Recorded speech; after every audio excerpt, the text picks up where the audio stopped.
Everyone admired my mother in her tight tops and leggings with her hair in a French twist as she drove through our small, rich town in her yellow convertible. One gawked at my mother. One desired my mother. And so I gawked and desired the earth and my mother, and I despised my own body, which was not her body. My body that I had been forced to evacuate when my father invaded and then violated me. And so I lived as a breathless, rapacious machine programmed for striving and accomplishment. Because I could not inhabit my body or the earth, I could not feel or know their pain. I could not intuit their unwillingness or refusals, and I most certainly never knew the boundaries of enough. I was driven. I called it working hard, being busy on top of it, making things happen. But in fact, I could not stop. Stopping would mean experiencing separation, loss, tumbling into a suicidal dislocation. As I had no reference point for my body, I began to ask other women about their bodies, in particular their vaginas, as I sensed vaginas were important. This led me to writing the Vagina Monologues, which then led me to talking incessantly and obsessively about vaginas. I did this in front of many strangers. As a result of me talking so much about vaginas, women started telling me stories about their bodies.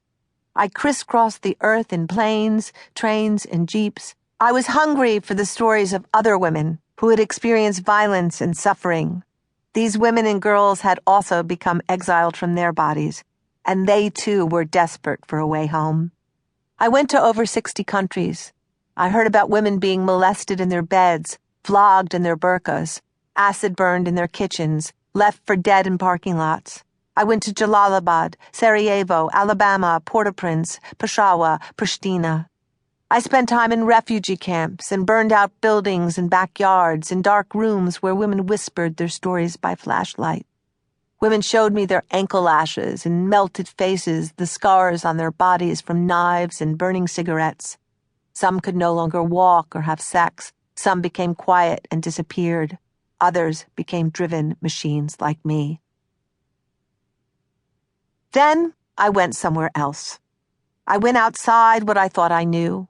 I went to the Congo, and I heard stories that shattered all the other stories. In 2007, I landed in Bukavu, Democratic Republic of Congo. I heard stories that got inside my body. I heard about a little girl who couldn't stop peeing on herself because huge men had shoved themselves inside her. I heard about an 80-year-old woman whose legs were broken and torn out of their sockets when the soldiers pulled them over her head and raped her. There were thousands of these stories. The stories saturated my cells and nerves. I stopped sleeping. All the stories began to bleed together. The raping of the earth, the pillaging of minerals, the destruction of vaginas, they were not separate from each other or from me. In the Congo, there has been a war raging for almost 13 years. Nearly 8 million people have died and hundreds of thousands of women have been raped and tortured. It is an economic war fought over the minerals that belong to the Congolese but are pillaged by the world. There are local and foreign militias from Rwanda, Burundi, and Uganda. They enter villages and they murder. They rape wives in front of their husbands. They force the husbands and sons to rape their daughters and sisters. They shame and destroy families and take over the villages and the mines. The minerals are abundant in the Congo: tin, copper, gold, and coltan, which are used in our iPhones and PlayStations and computers. Of course, by the time I got to the Congo, I had witnessed the epidemic of violence toward women that scoured the planet. But the Congo was where I witnessed the end of the body, the end of humanity, the end of the world. Femicide, the systematic rape, torture, and destruction of women and girls, was being employed as a military corporate tactic to secure minerals.